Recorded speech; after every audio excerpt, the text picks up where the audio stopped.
Yuz terisini kosmetikalardan yuvmaslik oqibatlari haqida tushuntirib o'taman.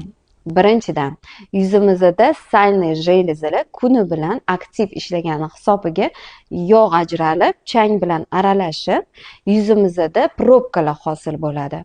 Ya'ni qora tochkalar hosil bo'ladi. Ikkinchidan, vaspolitiniy proses, qizarishlar, aknelar hosil bo'lishiga sabab bo'ladi.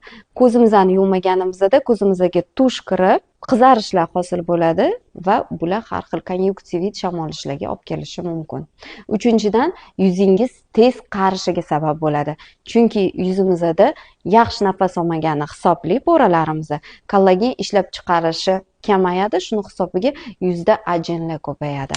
Keyingisi, yuzimizda xiralik paydo bo'ladi. Ertalab uyg'onganingizda yuzingiz xira, charchoq ko'rinish, shishlar hosil bo'ladi yuzingizda. O'shaning uchun albatta yuzingizni kechasi uxlashdan oldin yaxshilab 3-4 xil etapda yuvib, keyin uxlashingizni tavsiya beraman.